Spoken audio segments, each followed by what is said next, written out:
Good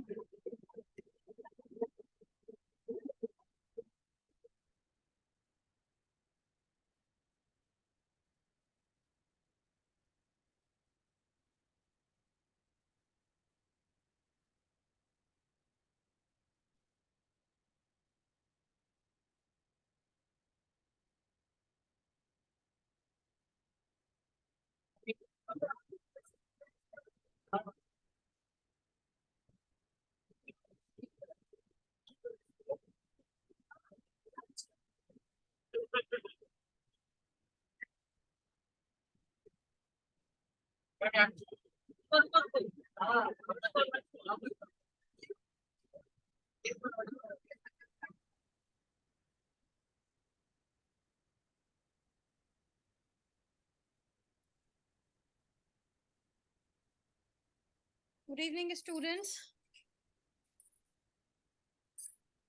Good evening, ma'am.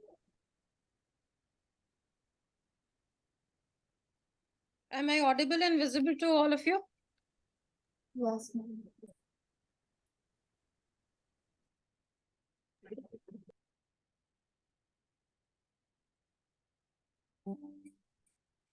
Good evening, students. Am I audible and visible to all of you? Yes, ma'am. Yes, ma'am. Okay. So let's start the class. In the last class, we just have a brief introduction or what are the outlines of the next chapter which we are going to start today, that is chemical bonding and molecular structure. Just for a quick recall, we just understood that there are certain things which form a chemical bond because they are reactive, their octets are not complete, right? And they can form various types of bond: ionic, covalent, coordinate. Hydrogen bond, the name itself is misleading, as I told you in the last class also, that it is just an attractive force between the two molecules. The bond is formed between atoms, but it is an attractive force, right? Although all bonds are attractive force, but they unite the atoms, whereas hydrogen bond unites the molecule. So then we read that there can be various theories which are there to explain and explore or make it more clear to us that how the bonds are formed and what do we mean by them. So we'll be taking up them with one by one. First of all, let's have a quick look at the syllabus, what we have in our store. There is a slight confusion or there may be a slight discrepancy in understanding this Lewis structure, right? The NCRT, the new NCRT does not have the relevant position deleted from it, but it is deleted from the syllabus. So I'm going by this syllabus. Still, there is a certain topic named as formal charge. If you want to know and if it is taught in your school, just let me know. Have they taught about the Lewis structure of molecules and formal charge? Shweta, is this chapter done in your school? Yes, ma'am. Have you heard about the term formal charge? Anyone who has heard about the term formal charge? Okay, let's move on. I will be teaching apart from formal charge, I'll be teaching each and every concept. And I'm repeating myself if it is taught to you in class. And if you have a doubt, please come back to me. So first of all, how do we define a chemical bond? As I told you, it is an attractive force which keeps the involved atom or constituent atoms or ions together. Why ions? Sodium chloride. It is amalgamation or union of sodium cation and chloride anion. So, and in case of methane, carbon and hydrogen atoms. So that's what it justifies in the definition, that it can keep the molecules and ions together. As discussed, I told you that chemical bonds are of mainly three types: ionic, covalent, metallic, and the fourth one to me, which is a special category of coordinate bond or special category of covalent bond. And then covalent bonds are of two types: polar covalent and non-polar covalent. Can Ananya please specify which type of bond is not clear to you? Apart from coordinate, I know that you coordinate and metallic, between ionic and covalent, polar and non-polar. Just and Ananya, please help me understand whether you are clear about these concepts in detail or not. Ma'am, can you explain polar and non-polar covalent bonds? Okay, Ananya, I will do. What about Ritika?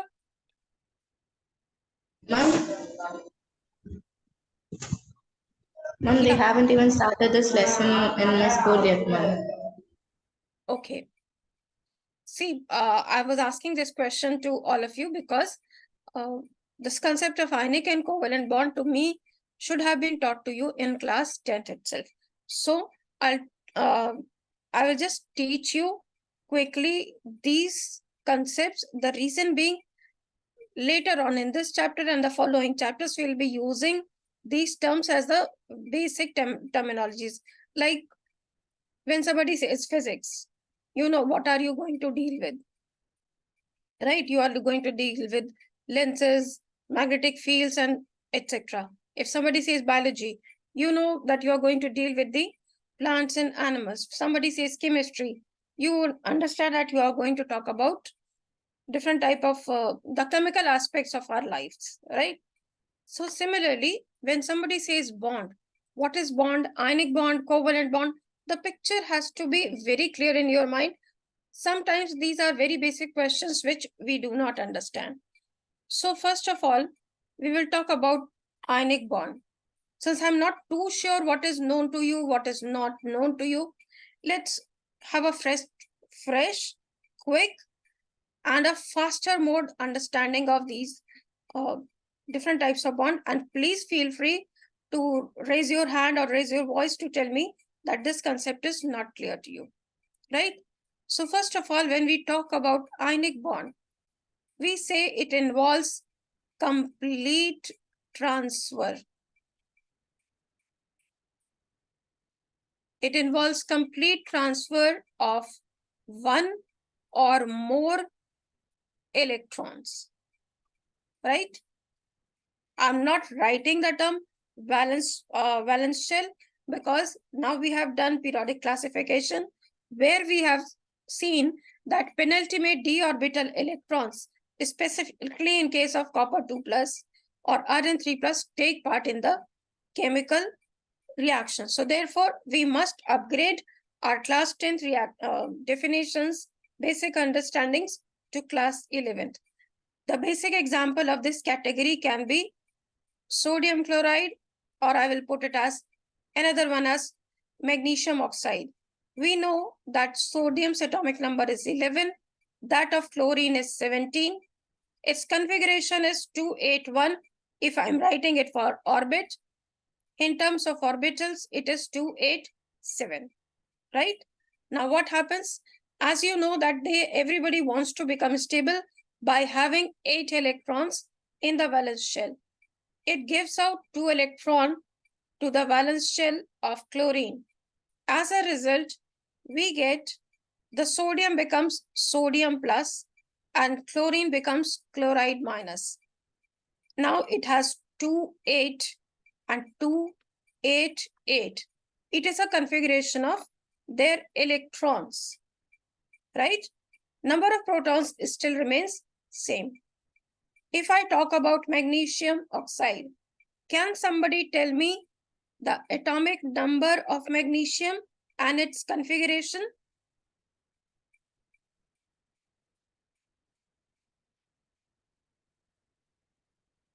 Ritika, just tell me the atomic number of magnesium and its valence electron in the magnesium. It's 12 and valence electron is 2. Correct. Magnesium has 12 electrons it has 2, 8, 2 as its configuration. Oxygen is 8 and its configuration is 2, 6. Now you can understand what they have to do. If magnesium gives out its 2 electron to oxygen, that means it gives up, it loses its valence shell, right? Magnesium becomes 2, 8 and oxygen also becomes 2, 8, right? But they have still the same number of electrons. Now they are oppositely charged. It is magnesium 2 plus and this is oxygen 2 minus ion. So they are attracted towards each other by a specific type of force of attraction. Can somebody name that force of attraction for me?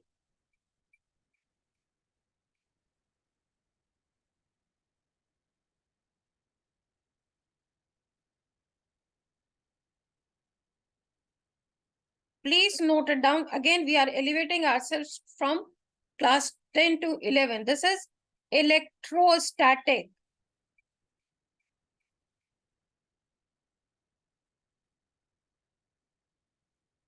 Clear? That we are talking about the electrostatic force of attraction. I hope it is clear to all of you.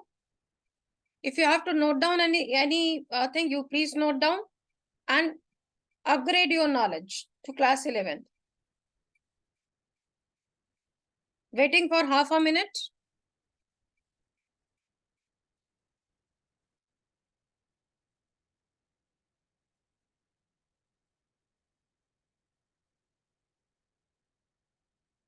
Okay, talking about the second category of chemical bond, which you must have touched or understood in class 10th, is covalent bond. Now, covalent bond is defined as a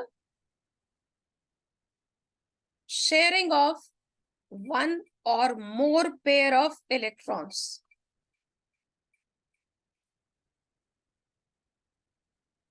If I talk about hydrogen, we'll be taking the example of, let's say, H2, O2, and N2. All of us know hydrogen has got one electron in its valence shell. H2 means we are having 2 atoms of hydrogen. So I believe you must have drawn some circle like this, that for one, but the first hydrogen, we say its octet is complete like this. And the other oxygen's octet is complete like this. We can say, instead of octet, we can use the word duplet here. Or we should use the word duplet here because hydrogen and helium have only one shell and this shell has got 2 electrons, right? So we say that by doing so, their duplet is complete. If we talk about oxygen, we have just understood that oxygen has got 6 electrons in its valence shell. We can draw oxygen. These are 2, 2, 2. And similarly, it also has 2, 2, and 2.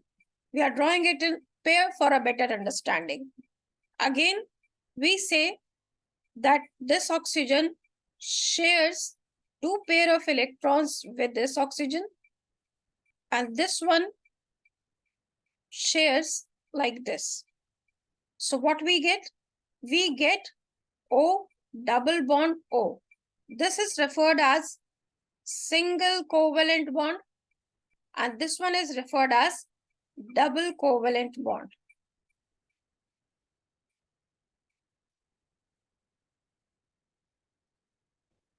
Moving to the third example, which is of nitrogen. Nitrogen, I believe all of us understand, it has 5 electrons in its valence shell. We'll put it as 1, 2, 3, 4, and 5. The other one, 1, 2, 3, 4, and 5. Now, it will complete its octet like in the similar way it has got 5.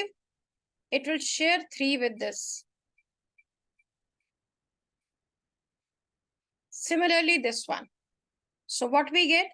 We get N triple bond N, which is called as a triple bond or a triple covalent bond. The purpose of doing it quickly was that some of you might not have paid or might not have got to know more about them. So when we say oxygen has a double bond, it's understood it has a double covalent bond. Now please pay attention to what I am saying. We say that covalent bond is a type of, I call it as a cheating. What is happening here, if you look carefully, number of electrons have not neither gained nor lost, right? But you have calculated in a smarter way. If you look at the case of oxygen, for example, one oxygen was having 6 electrons. You said count, not give, neither give nor take. Count other oxygens 2 electron into it, making it as 8. You have done a smart work, or we can say the scientists have done the smart work. So therefore, the major thing which we must remember now onwards is that covalent bond or covalently bonded atoms will always be electron deficient, right?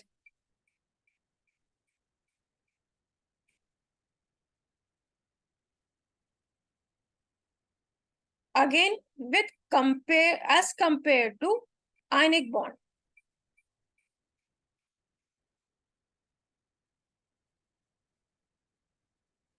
Is it clear now?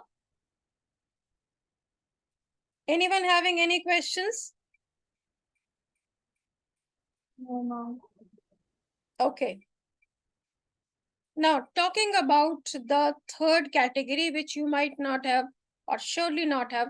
Oh, before that, we should be doing polar covalent and non-polar covalent bond. We did electronegativity maybe a week or 2 weeks ago. Can Ananya define what is electronegativity?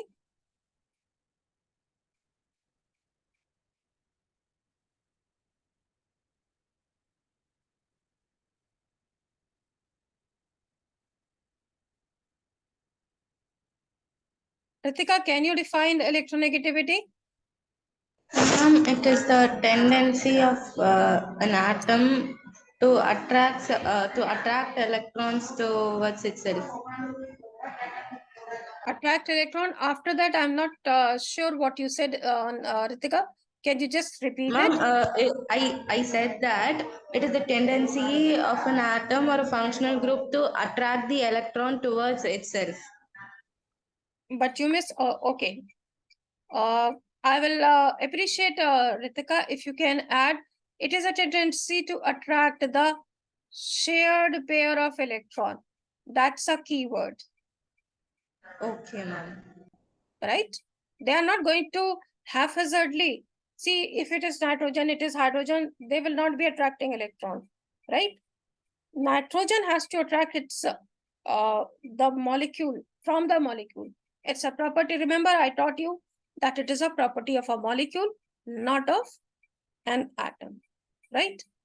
So electronegativity is a tendency to attract the shared pair of electrons. And I believe all of you recall that it is highest for halogens, right? So if I have a molecule of, let's say, hydrogen, and if I have a molecule of HCl, hydrogen chloride, what will happen if I talk about even hydrogen, oxygen, nitrogen, anyone? I prefer to name them, or the books, according to the books, they are called as homoatomic molecules.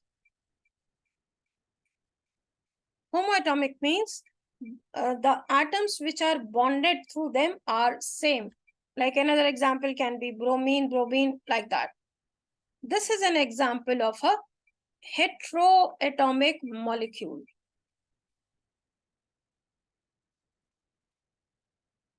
Which means the two atoms attached to by a single bond are different. Now, as I have just made you recall that halogens have a higher tendency to attract the shared pair of electrons towards itself. As a result, the electron pair which was provided by each one of them, that is, the contribution of this hydrogen was 1 and this chlorine was also 1. Therefore, both of them have a 50%, that is equal rights. But like we have a mischievous boy in the family or the classroom, what they do? They tend to snatch or grab the object they like towards themselves. So what happens? Since the electronegativity of chlorine is high, what it does? The shared pair of chlorine, this bond lies closer to chlorine atom instead of lying in between two. Exactly in between two, it will never lie. It will lie closer to chlorine. Therefore, this chlorine will acquire a delta negative and this will acquire a delta positive charge. This word is called as delta. Some of you might say that delta is this one. So my explanation to that fact is, these are, I'm not too sure about the language, probably they are Greek alphabets. Like we have a capital A, small a. Similarly, they have a capital delta and small delta. So here we are using one type of delta. I'm not too sure whether they call it as a capital or the small, but I know that they have, like we have in English, they have in their own whatever terminology they use, right? So we have delta positive and delta negative. The value of delta will always be smaller than 1.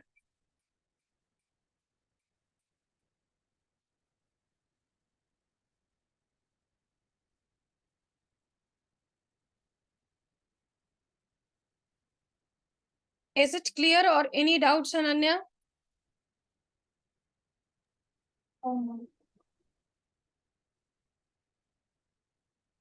I don't remember who said to me that this polar and non-polar is not clear. See, I have recapped it for you and at the same time added the relevant portion of class 12 also to you, right? Please remember the way, can somebody tell me the value of delta will be smaller than 1? Why?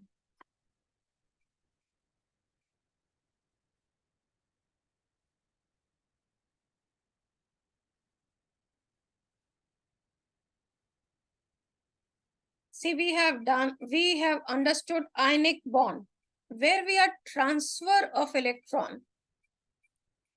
Transfer of electron will always be a whole number, 1, 2, or 3, where you saw that 1 electron is given to chlorine. It's a complete transfer. In case of magnesium, there was a complete transfer. So that was +2, -2. But if we talk about the displacement, it is simply the displacement. They are coming closer to something. So therefore, the value of delta will always be smaller than 1. The first category of molecules are known as the first category, that is homoatomic molecules, are called as non-polar covalent molecules. And these are called as polar covalent bonds. Making sense? Why polar? Because they have got poles, positive and negative poles. Is it clear? What type of a bond will be formed in water?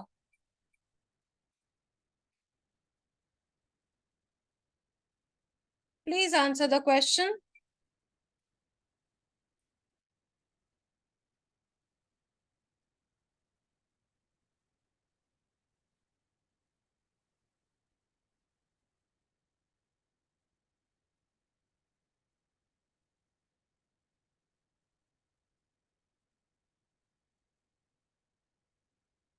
Shweta, any idea?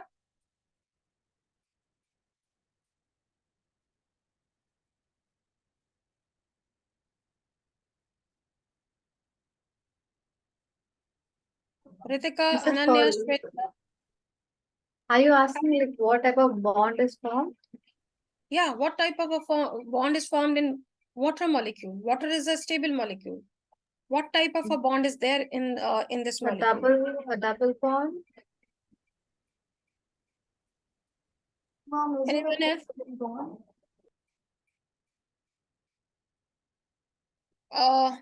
Okay. If I put my options as ionic, polar covalent, or non-polar covalent.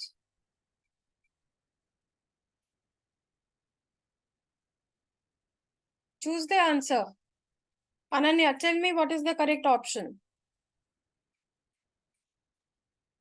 Is it polar covalent bond? Correct, it is a polar covalent bond. See, that is the importance of periodic table. That we must understand what is the number of electrons in its valence shell. We know hydrogen has got 1 electron in its valence shell, and oxygen we have seen it has got 6 electrons in its valence shell. When they are bonding, they have to complete their octet, right? And we have hydrogen having 1 electron each. So what they will do? This hydrogen, the hydrogen and oxygen, they will share 1 electron like this, and this will share 1 electron like this. So what you get? You get HOH. And we know that electronegativity of oxygen is more than that of hydrogen. This is delta negative, this is delta positive. This bond also, this one is delta negative, this is delta positive. So therefore, it is an example of a polar covalent bond. Is it clear?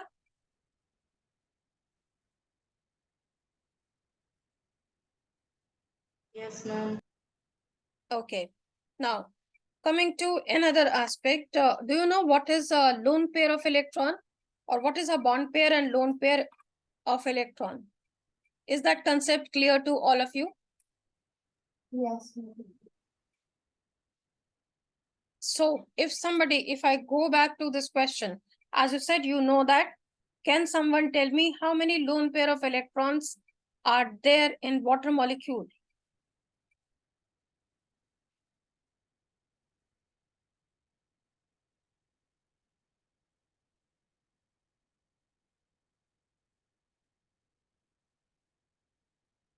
One pair is Correct, Ananya.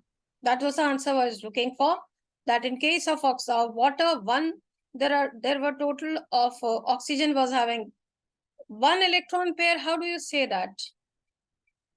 See, deliberately, I have not drawn this one. Oxygen was having 6 electron in its valence shell. Do you remember? Yes. That. So how many lone pairs should be there? 1 or 2? Mom, it's two electrons, but it's like one pair. Okay. I deliberately draw that structure incorrect just to find out, because we have done oxygen at least 2 times since the beginning of class. Here you can see there are 6 electrons. Here you can see 2 bonds means 6 electrons plus 2 electrons. So I deliberately did not draw that second lone pair of electron, right? if you look at when we finish up VSCPR and all those theories, there is a question which is very frequently asked. Xenon fluoride, XeF4, how many lone pair of electrons it has? So let me recap it for you. The valence shell can have 2 pair of electrons. One will be lone pair of electron. Lone pair will always be in pair, and then there can be a bond pair of electron. Bond pair will also be always in pair, but as you have seen that when you were drawing water, ammonia, or anything, what will happen? They will have the bond pair will be constituted by 2 different atoms. That's important. If I take the simplest one, hydrogen, this is a bond. This bond is formed by 1 electron from hydrogen number 1, another electron from hydrogen number 2, right? So bond pair will be always constituted by 2 different atoms, whereas lone pair of electron will be in the valence shell but will not take part in the bond formation. If I draw the structure of water molecule, I should be drawing 6 electrons. Oxygen atomic number is 8, configuration is 2, 6. So in the valence shell, I will be drawing 2 here, 2 here, 1 here, 1 here, right? Then I will put represent the atom electrons of hydrogen by a cross. So what you can see, this is the duplet, as I told you. Duplet of hydrogen is complete now. Duplet of this hydrogen is complete now. And for completing the octet of oxygen, oxygen has got 6 electrons of its own. What it will do? It will take 1 electron each from the hydrogen atom, making it as HOH. If somebody asks me how many lone pair and bond pair electrons are there in it, I will say it will have, now you can see this is 1 lone pair, this is second lone pair, this is 1 bond pair, this is second bond pair, right? Is it clear to all of you? Yes, ma'am. हाँ, बोलो जल्दी.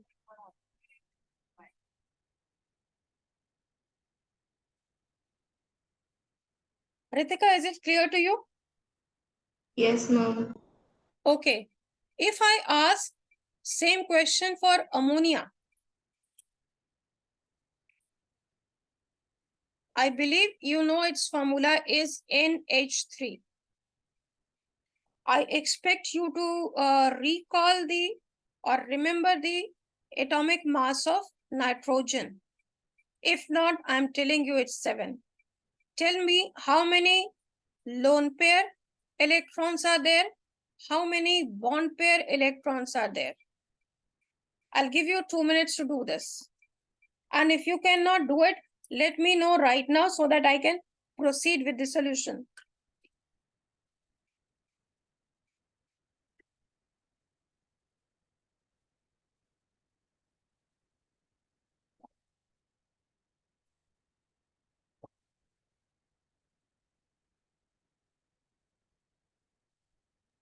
Now, you have 3 bond pairs and 1 lone pair. So Ananya says 3 bond pair and 1 lone pair. What about Ritika and Shweta?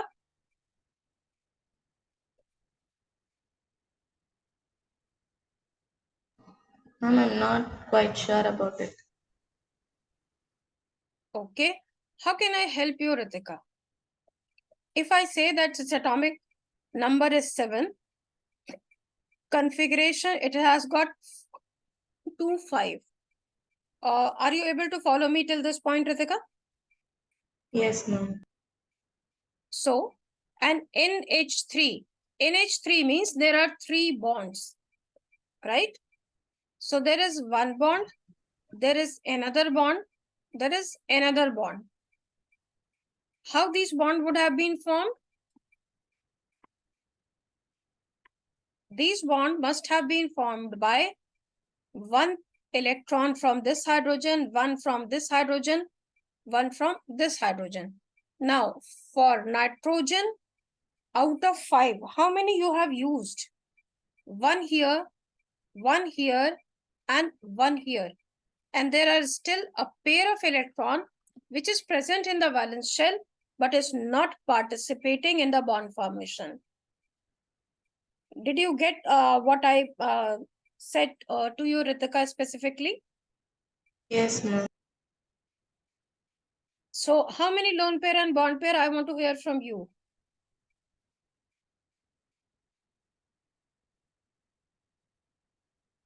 Ma'am, 1 lone pair and 3 bond pair.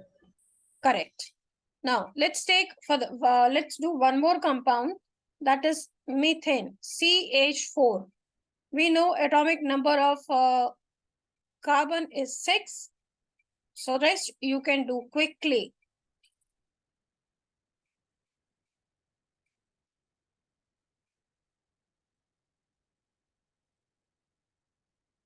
Now it's 4 bond pairs.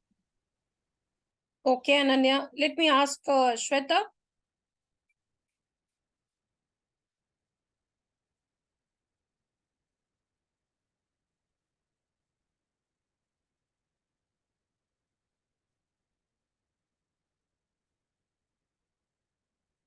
See, students, if I cannot see you, if I cannot hear you, how can I rectify your or how can I help you in understanding the concepts? I'm not able to hear anything from you, Shweta. So, Ritika, what's your reply? Ma'am, they have 4 bonded pairs. Yes, very correct. And I'll correct all of you. Bond. We have to say 4 bond pairs. And bonded pair is no term. Bond pair is a term and lone pair is a term, right? So it has got 6 means its configuration is 2, 4. That means carbon has got 4 electrons in valence shell. So quickly we can say it will form 4 single bonds with carbon, right? Carbon and hydrogen will total form 4 single bonds. Hence, it will have 4 bond pair and 0 lone pair. Now coming to the next concept, which is about coordinate bond.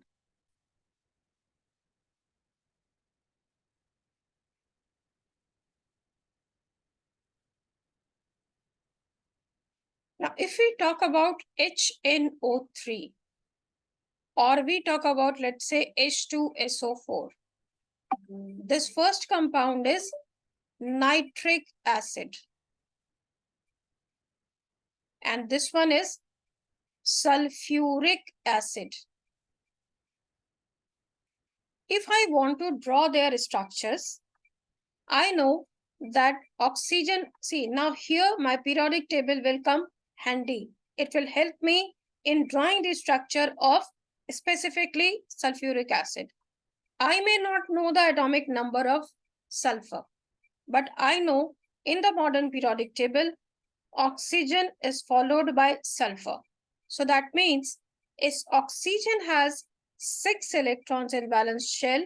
So sulfur will also have the 6 electrons in its valence shell, right? So for drawing its structure, let us put it that way, that we draw sulfur, oxygen, hydrogen. I will put one oxygen here, another hydrogen here. I will make it like this. If you ask me why so, probably the answer is to satisfy the valencies. There is no other specific answer to it. Now let us draw the electrons present on them. We know sulfur has got 6 electrons. So what I will do, I will put 2 here 2 here, 1 here, and 1 here. Talking about oxygen, it also has 6 electrons in its valence shell. So what I will do, I will put 1 here, 1 here, 2 lone pair, 1 lone pair here, and another lone pair here. Sorry, I should have drawn it here, closer to oxygen. I will change that. Similarly, for this oxygen, we will draw 2 here, 2 as a lone pair, 1 here, 1 here. Now coming to the electrons of hydrogen, we will be drawing 1 electron here and 1 electron here. Now looking at this structure, I believe you can understand why I have drawn it like this. Oxygen has valency 2, hydrogen has 1. So this, if I start from this end, you can see hydrogen and oxygen will share 1 electron pair. So what I will have? I will have HO bond. Then oxygen and sulfur will share 1 electron pair. We will have OS bond. This side also we will have this type of bonding, right? Now what has happened in this case? Can somebody suggest me? Is there any atom in this image? I'm putting a right over here. Duplet of hydrogen is complete now. What is the status of octet of oxygen and sulfur? Which one is complete and which one is incomplete? I hope the question is clear that here oxygen octet, is it complete or not? Similarly, sulfur's octet, complete or not? Ananya, any idea?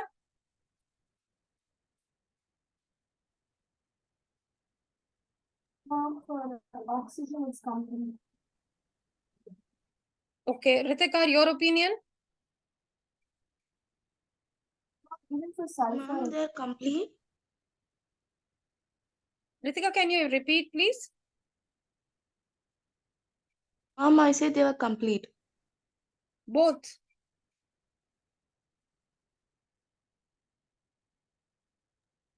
there's Okay. not Okay, correct. It is complete because oxygen was earlier having 6. It has got 7th from here and 8th from here. Similarly, sulfur was having 6, got 7th from here, 8th from here. And the same story is for this oxygen also. The octet is complete. The formula of compound is H2SO4, but we still have 2 oxygen atoms hanging, isn't it? There is no bond between the sulfur and oxygen. On the contrary, we know sulfuric acid is a very stable compound, widely used in your car batteries basically, and many other industrial applications. So how to explain its bond? That's a challenge, right? So to solve this, the scientists said that coordinate bond is the answer to it. According to them, the octet of sulfur is complete now. So what it will do? It still has 2 lone pair of electrons. It was having 6. One it formed bond with oxygen, another with oxygen. So now what it will do? It will donate this lone pair of electron to oxygen. Oxygen was already having 6 electrons. So what it will do? It will donate the pair of electron to sulfur, right? And it will be represented by this arrow. As you can see, the head of the arrow is always towards the atom which is receiving the electron. If you want to write, I can dictate that coordinate bond is a special type of a covalent bond.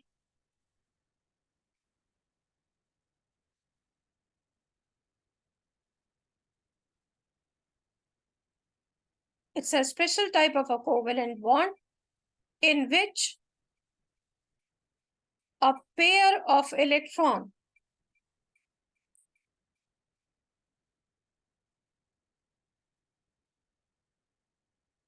is donated by an atom after completing its octet.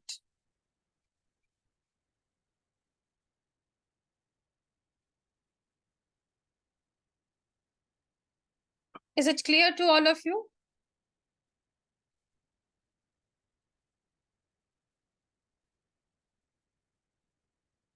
Yes, ma'am. Okay, so please write down the definition. So therefore, we say it's a special case of covalent bond. The difference between covalent and coordinate bond being that in covalent bond, the electrons are given by two different atoms. Remember, even here you can see OH bond is formed by contribution of one electron each from oxygen and hydrogen, right? And for arrow, this is the definition of coordinate bond. And then you can add to it, it is represented by an arrow with the head pointing towards the receiving element, right? Let's take another important example, HNO3. This is nitric acid. So for this, what we do, we draw it. I will draw it quickly. Nitrogen, we understand, has got 5 electrons in its valence shell.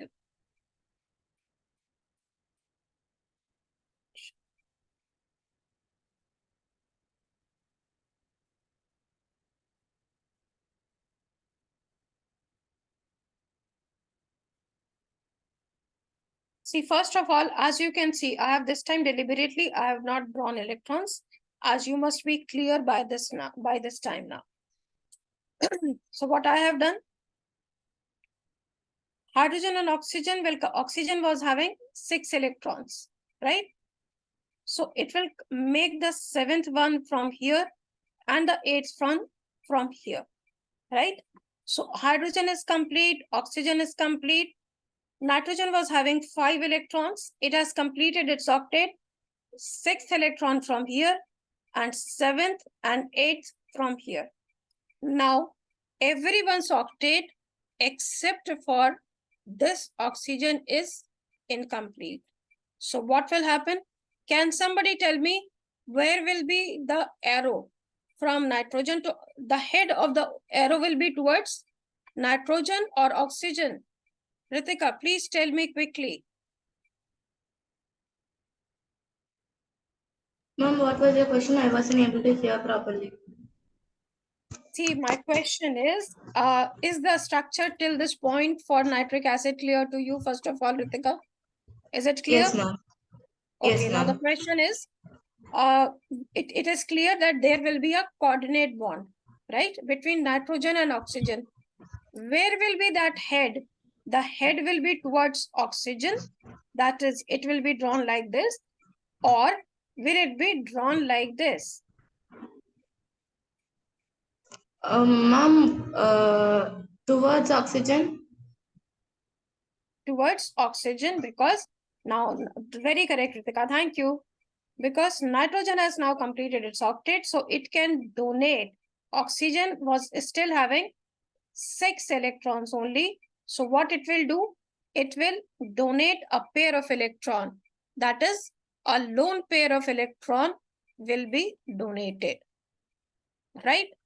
Again, please remember, covalent bond and coordinate bond are just there to help us in understanding the stability of a compound. More importantly, we must remind ourselves that we are not able to see any atom. Forget about electrons, right? So, like we assume that on moon there will be life, there will be this.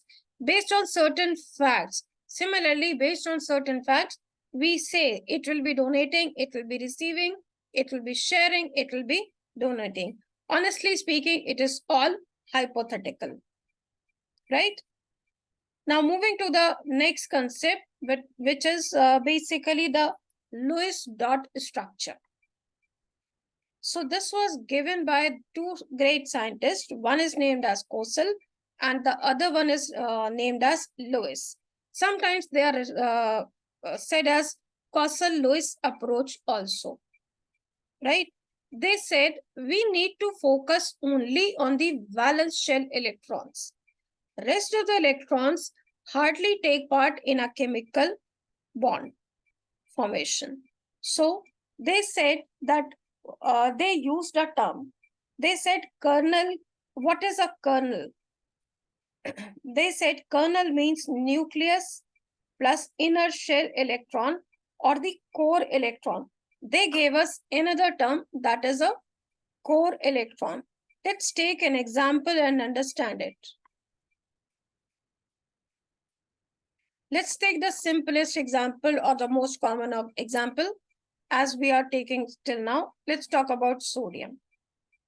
In case of sodium, it is 281. If I take potassium, it will be 2881. The valence shell has got only one electron, right? Or we can take the example of oxygen and sulfur, which we say 26 and we say 286. So what they said was that the core, this one forms the core. And here is the definition. These are the kernel means nucleus plus inner shell electrons, that is core electrons.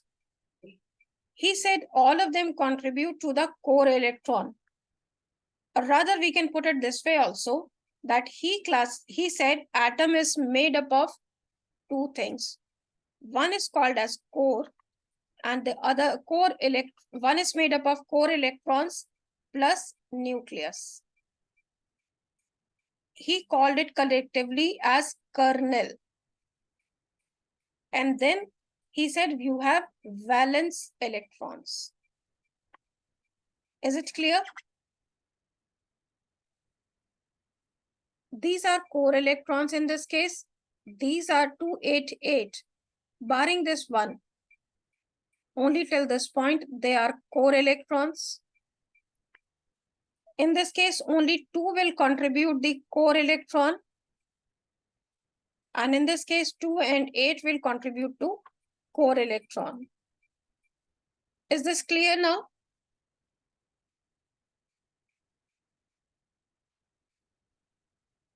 Is it clear to you, Ananya? Yes, ma'am. Okay. So kernel, sometimes you may be in certain books, you will find the term kernel. So please remember what is a kernel. Kernel is a core electron plus nucleus. And core electron means all the electrons except valence shell electrons. Moving on. What is an octet rule? We know that octet, and we must make it as an octet or a duplet rule. It's just a recall. We remember it all. That octet is that every element, every atom has a tendency to complete its octet, except for hydrogen and helium, which have a tendency to complete their duplet. They can do it so by what we say as beg, borrow, steal, or that is sharing or donating or accepting, right? So for octet rule, you just understand this, that it was having 287, it gave one electron and it became 288, right? It was having 287, then it gave the electron and like this, and it became 288. And these two, as I told you, they will be attracted towards each other by electrostatic force of attraction to form the molecule of sodium chloride. Now, we will be talking about limitations of the octet rule. If I ask you, although I have written it here and I'm showing it to you, we say that there are three limitations. Number one, we say incomplete octet or elements, or rather, sorry, compounds which are having lesser electrons than expected, still they are stable. Can somebody tell me how many electrons will be there in beryllium hydride and boron trichloride? I have told you how to count the number of electrons. So can you tell me, in case of beryllium hydride, how many electrons are there in beryllium atom after it has formed the bond? Is the question clear to you, Ritika, and Shweta and Ananya? Can you repeat? Yes, the- Ananya, is it clear to you? I didn't hear you what you said. I asked if you could repeat the question again. I didn't understand. Okay.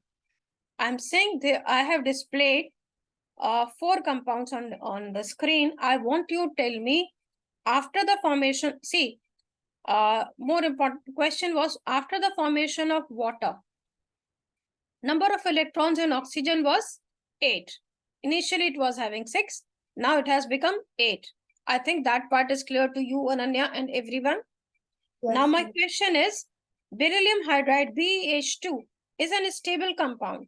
Can you tell me how many electrons are there in the atom of beryllium?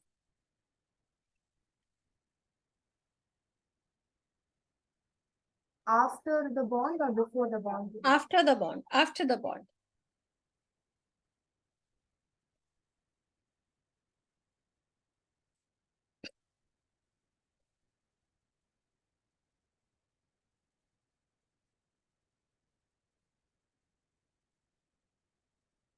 It will be 2.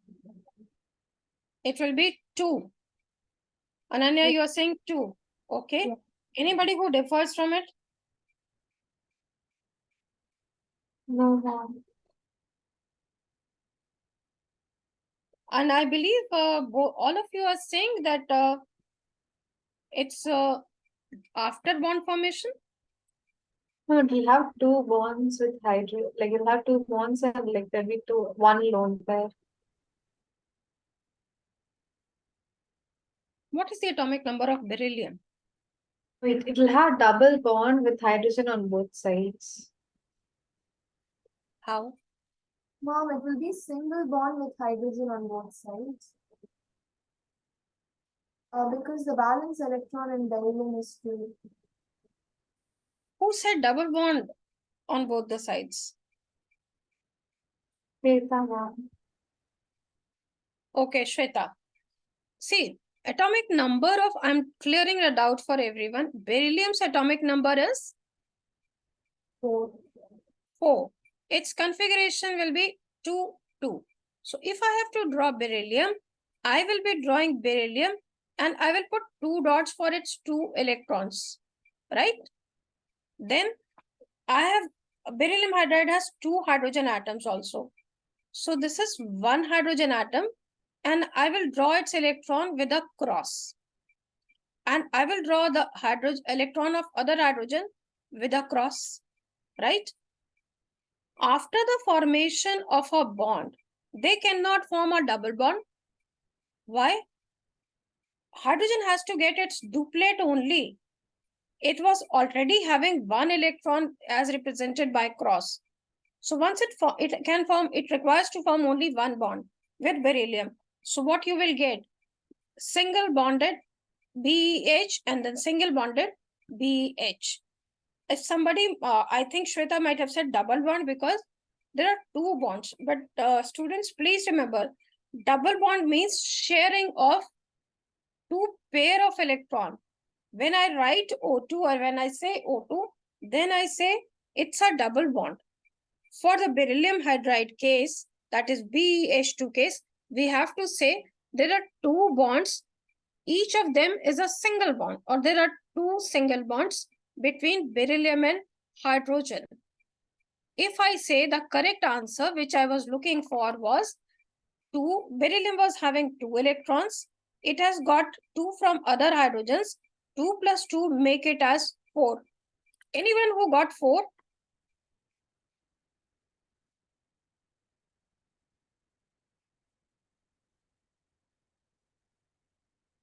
Okay, no issues. It happens. Is it clear now? Yes. Okay.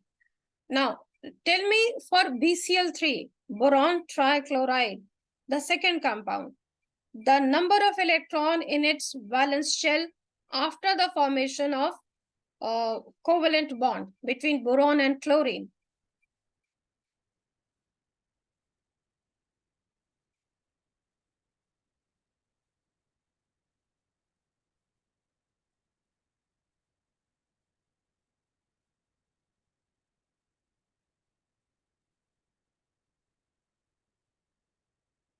I'm waiting for a minute, and if you are still not able to solve it, just ask me.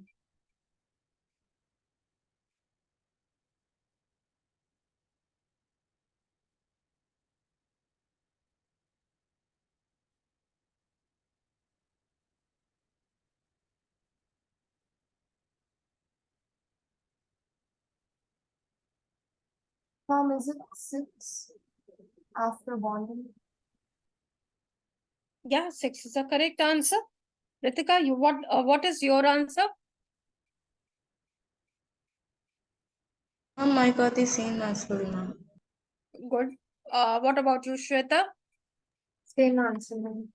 Good. I believe it is clear now that boron has got 3 electrons in valence shell. If it shares with 3 chlorine, you will get BCl3, and boron is having 6 electrons, not 8. Now, without looking anywhere else, or can somebody tell me the number of electrons in the valence shell of rest of the 2 compounds, AlCl3, that is aluminium chloride, and boron trifluoride, using your periodic table now? That's the hint.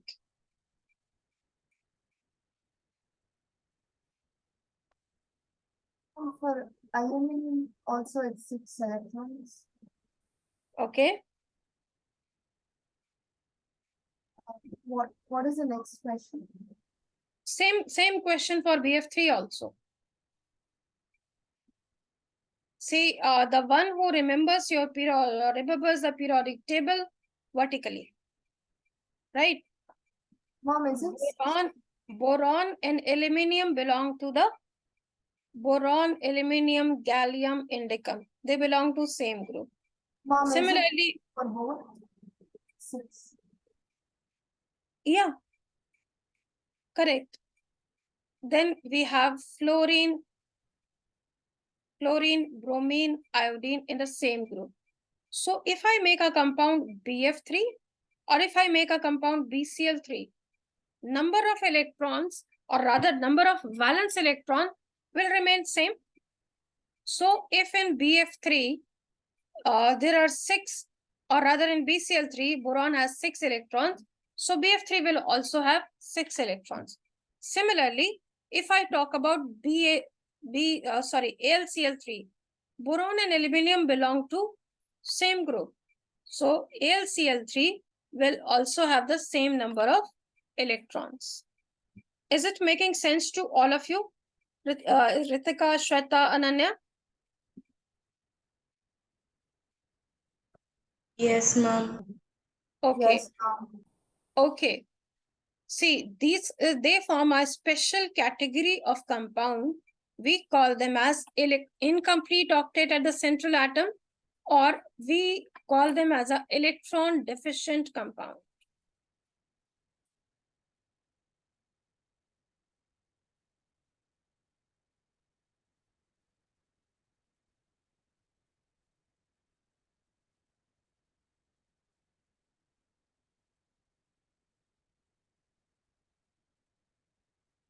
Now it is important for you to remember them when we go to chapter equilibrium.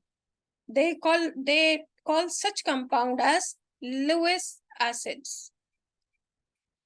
We will do them in detail, but For the class 11th students, it is very important to understand that chapters are connected. You might have seen in class 9th and 10th, there was practically no connect. But as I told you in the beginning of the classes also, that structure of atom, chemical bonding, periodic classification, all of them are related. Now you have to add another chapter, Lewis acid. They say that you have heard only proton donors are acids. When you go to equilibrium, you will come to know there are three different scientists: Lewis acid base concept, Bronsted-Lowry concept, and Arrhenius concept. So everyone has classified them there on their own different bases. So there it will be of some help to you. Now, if I ask you to find the number of electrons in the valence shell in case of PCl3 and PCl5, just do it quickly.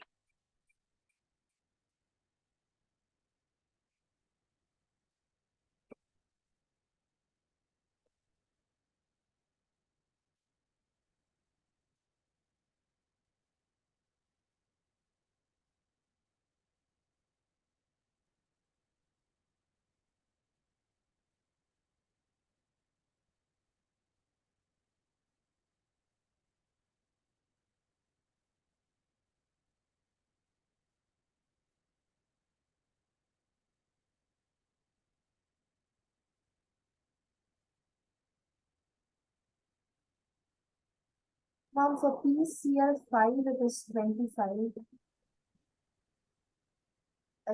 What you said, PCl5, it is 25. 25. I'm asking only the number of electrons in the valence shell of phosphorus. 5. After bond formation, if there is a confusion, I'm repeating and writing it for you. Number of electrons in valence shell of PCl of phosphorus in PCl3 and PCl5. Ma'am, for PCl5, it is 10 electrons. Okay. I did 5 into 5 instead of 5 into 2.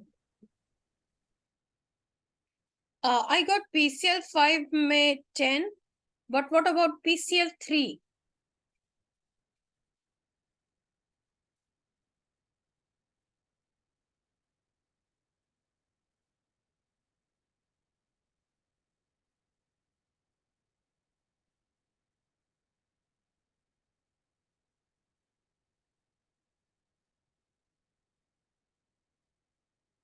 Ritika, did you get any answer? Was it 8? Ma'am, I'm trying, ma'am. Okay. I'm giving you 2 more minutes.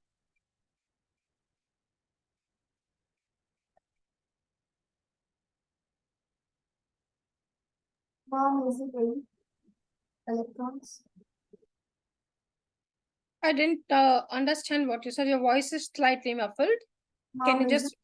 it 8 electrons? Okay. Let's wait for the other team, other classmates. You said it's 8, it is 10. So for the rest of the class, I can say that atomic nitrogen and phosphorus belong to the same group of periodic table, right? We have done nitrogen repeatedly in the class today. So we know it has got 2, 5. So it has to be 2, 8, 5, right? So that's a hint. I'll wait for 1 more minute and before explaining the same to all of you.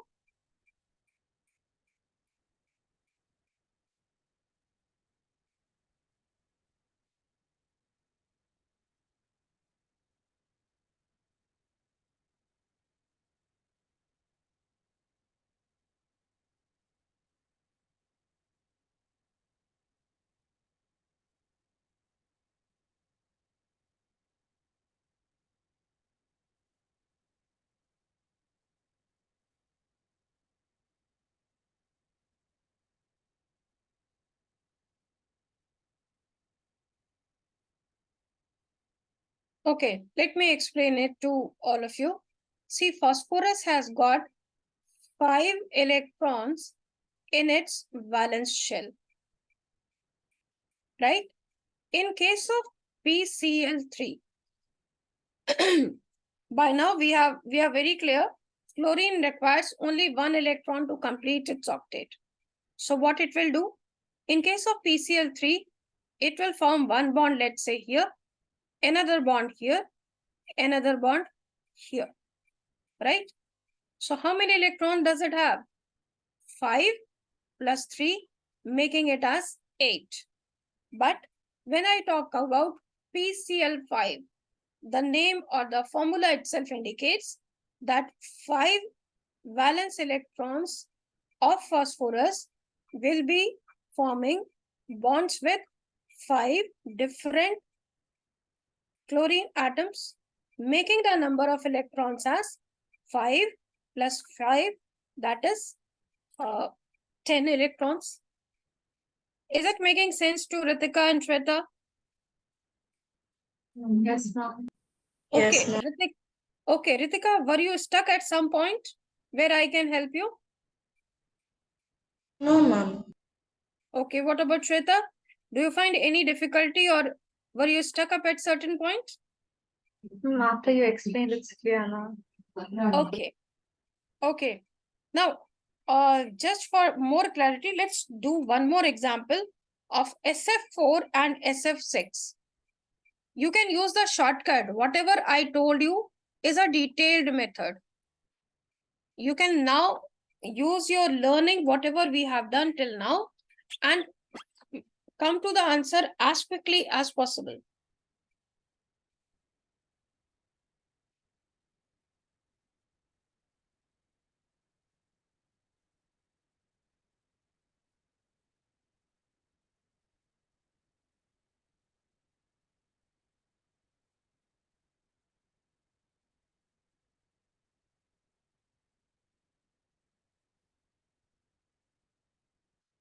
Sulfur, I have already explained to you that it is below oxygen in the modern periodic table.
Is it 10 for SF4 and 12 for SF6? SF4, how many for SF4? 10. 10. Okay. Ritika, what is your answer?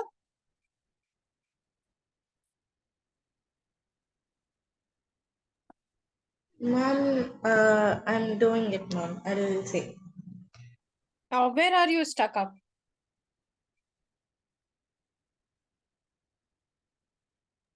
Can you explain this concept once more, please?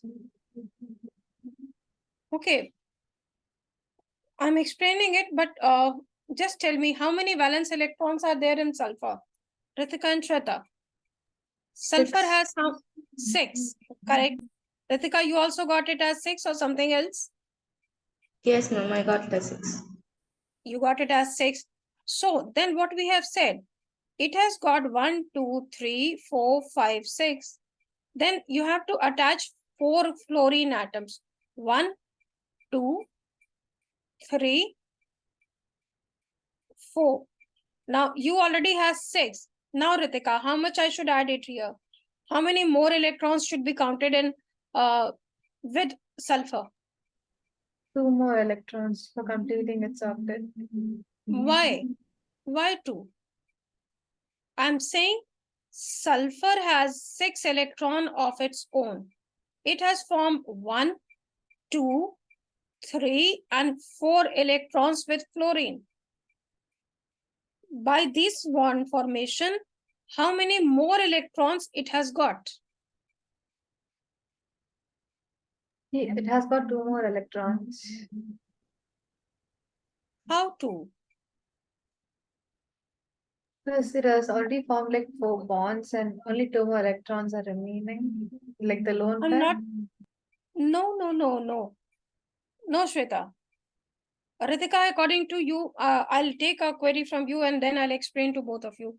How many? Did you get my question? Sulfur already has 6 electrons in itself and it has formed 4 bonds with fluorine. How many more electrons it has got now?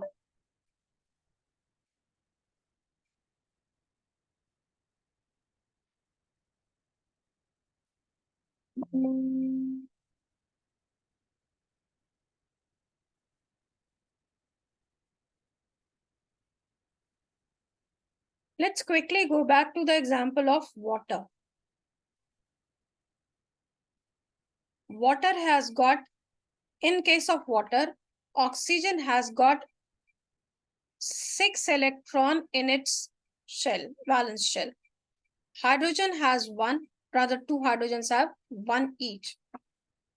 Now, how do we count it in it? How do we count electrons in it? We say that hydrogen and oxygen has formed 1 bond. Oxygen was having initially 6. Now add this 1 of oxygen. This will make it as 7. Then I said oxygen will form another bond with this one. This electron will be counted plus 1. So that will make it as 8 electron. That is, octet of oxygen is complete now. If I talk about hydrogen, I say this hydrogen has got 1 electron of it, 1 electron from oxygen, it will get 2 now. Same goes for the other oxygen. Is your doubt resolved, Shweta? Yes, ma'am. And Ritika and Shweta, Ritika, do you have any other doubt in it? No, ma'am. So For coming back sulfur to, will be 6 plus 4, so it will be 10. okay, correct. 6 plus 4 will be 10. And in case of SF6, that will be 12. 12. Are we all on the same page, Ritika, Shweta, and Ananya? Yes, ma'am. Good. So we will take up this.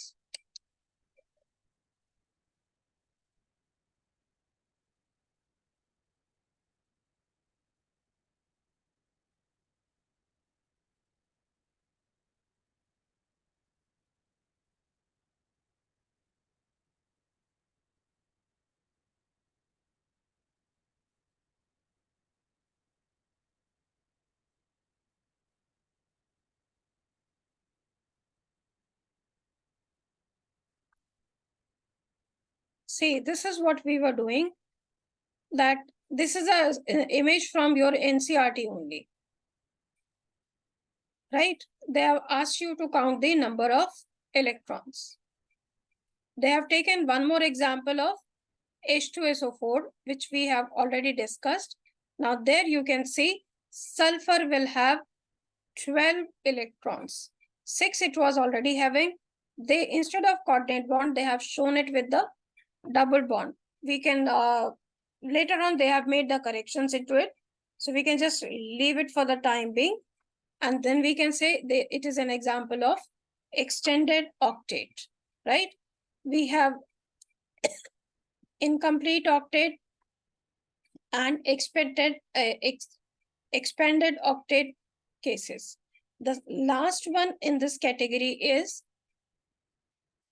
odd electron compounds, right? We just cannot help them in understanding We just need to remember them. This compound is NO. Again, I have taken a specific example from your book, right? This is NO2. Odd electron compound means in their structure, you will see even after the formation of bond, they have an odd electron here and here. So we can say that octet rule, octet and duplet rule says to have 2 in case you have only one shell, or 8 electron if you have more than one shell in the atom of electron. But there are many exceptions, like we have electron deficient compound like BF3, BCl3. We have electron rich compound like PCl3, PCl5. Then we have odd electron compounds, right? And these are the basis of 1 mark question. Like simpler version, give an example of odd electron compound. Difficult version, match the columns, or reason assertion type of a question, right? So can we, this is one of the variety of the compound. Now, can you quickly tell me octet rule is followed in which of these compounds? The option is not to draw all of them. Don't draw all of them. Just think logically. You know chlorine, oxygen, nitrogen, oxygen, fluorine, everything you know their atomic numbers.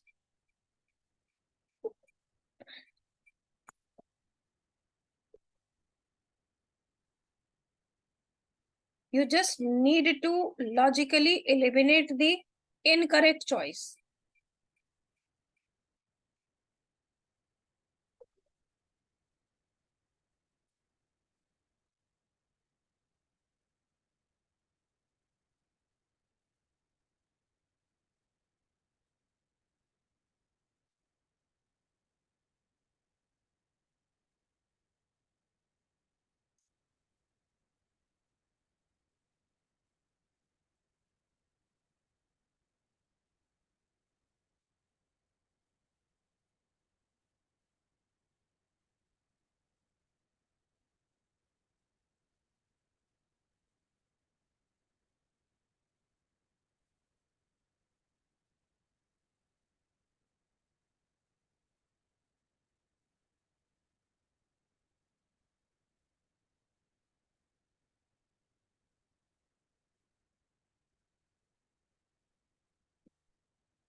Okay, let me help you in finding this.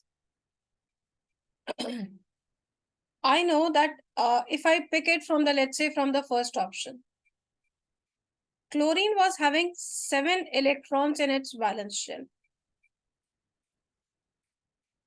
Now you are asking me to have 2 oxygens attached to it. They will be, but the octet rule will not be followed, right? Because oxygen has got 2 electrons in valence shell. They are going to be always 11, or they are precisely not going to be 8. Talking about NO, we have just seen it's an odd electron substance, right? Now talking about ClF3, chlorine has got 7 electrons in its valence shell. It will form 3 bonds with fluorine atoms. So that means it will have 10. Again, it will not make sense. If I talk about NF3, nitrogen has got 5 in its valence shell. It will form 3 electrons, and that will be 8. Right? So to me, the correct answer will be the D. Is it clear to all of you? Or who faced the problem at which step? See, if you tell me in detail, I'll be able to help you out.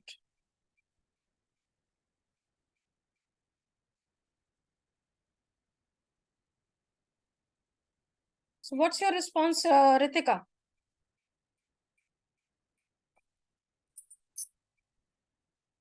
Ma'am, not much difficulty, ma'am.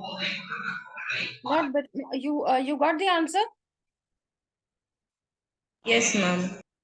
Okay, I believe that means everybody would have got the answer, as I cannot hear anything from you. So the next thing which we have to do is, what is a Lewis symbol? We have understood periodic table. We have revised many elements in the class, during the class rather. They are simply, the Lewis symbol is the symbol of the element along with the dots corresponding to number of valence electrons, right? So here are certain examples. If I talk about hydrogen, I believe all of us understand hydrogen has got one electron. So what will be the Lewis symbol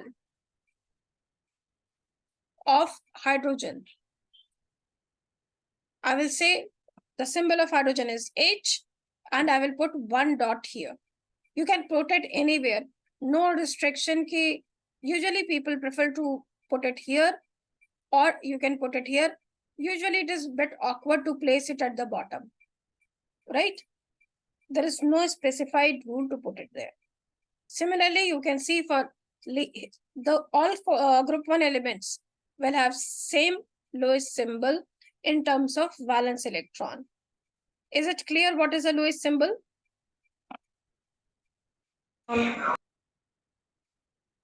It does not tell you how many electrons are there inside it. That is, it does not tell you about the kernel which we have studied. It tells you how many electrons are there in the valence shell. You may say that you were drawing these structures since class 10th, or even we drew the structures today in the class, right? But the difference is we were taking a liberty for the cross and the dot. But Lewis dot structure of hydrogen atom cannot be this. This can be used for making the for explaining the bonding, but this is not its Lewis dot structure. The Lewis dot structure will always have the symbol of element along with equivalent number of dots in and around its structure, right? Now, can somebody tell me the Lewis dot structure of, if I say iron?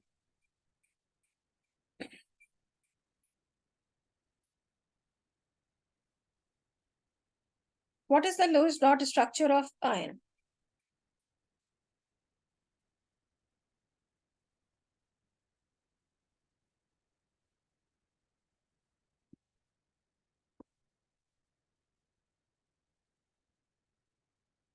Okay, for doing so, let us quickly write the SPDF configuration of iron having atomic number 26. Quickly write the configuration in terms of 1s2, 2s2, 2p6. I believe you remember this. Yes, ma'am. Okay, quickly write it down.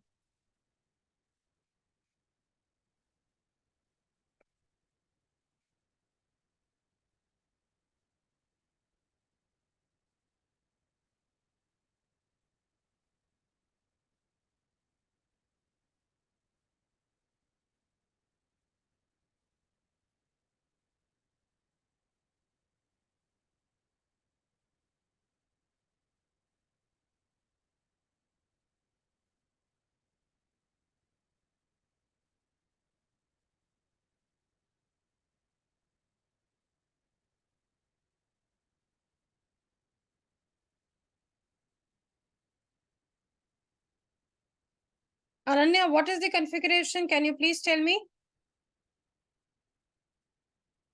1 minute, ma'am. Okay.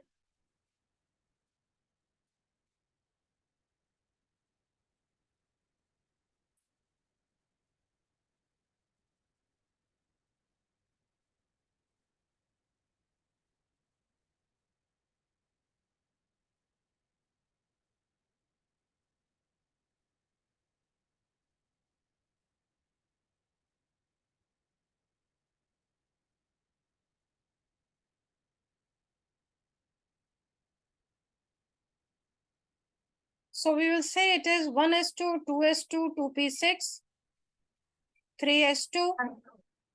Yeah. And can I say? I was asking for configuration, Ananya. No, it is 1s2, 2s2, 2p6, 3s2, 3p6, 4s2, 3d6. 4s2, 3d6. Now, I think Ritika and Shweta, you got the same thing or not? Yes, Yes, ma'am. ma'am. Okay. Now, how many dots should I put around iron atom?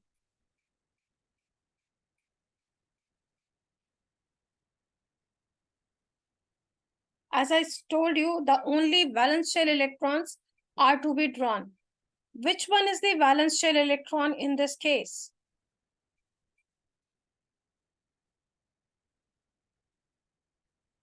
I remember I have told you how to convert the orbital configuration into orbit. 1s2, 8 that is first. electrons. No, it is incorrect. 1s2 will have, yeah, who was saying? Please say. I mean, Yeah, Ananya, what you said? I said 14 electrons. I will appreciate if you can quickly recall your atomic structure things. I think I have, please revise them. How to convert orbital configuration into orbit. Whatever is given with the same principal quantum number has to be considered as a first, second, or third period. Quickly, I will make you recall what was that. We said that first orbit or first shell will have only S subshell. Second shell has S and P. Third has got S, P, and D. And fourth has got S, P, D, and F. I believe it makes sense to all of you, right? So the first orbit or first shell, I have to find the valence shell. That is why I have to convert this orbital configuration into orbit configuration. So 1s2, right? Then the orbitals having two coefficients are 2s and 2p. If I combine their electrons, I will get the second shell having 8 electrons. Now coming to the orbitals having 3 as their prefix, we have 3s2, 3p6, and 3d6, right? So how many are there? The third orbit will have 14. And we still have the fourth orbit, that is valence shell, having 2 electrons. So the configuration of iron would be, in terms of orbit, that will be 2, 8, 14, 2. Is this concept clear to all of you?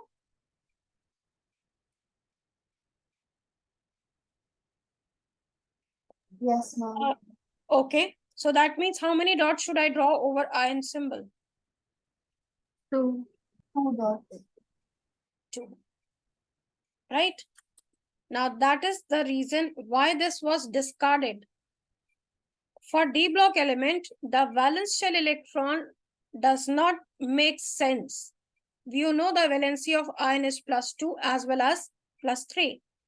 So that's the only drawback of the Lewis symbols. It works well with the S block and P block. For D and F block, it is of no use, right? So let us wind up the class with this note, and we will be beginning with VSEPR, that is valence shell electron pair repulsion theory, or maybe if we have left some smaller point here, we'll cache that, and then we will move further, right? Anybody having any doubts? No, ma'am. Okay, let's wind up the class then. Have a good day. Thank you, ma'am. Thank you, ma'am. Thank you, Welcome. ma'am. Welcome.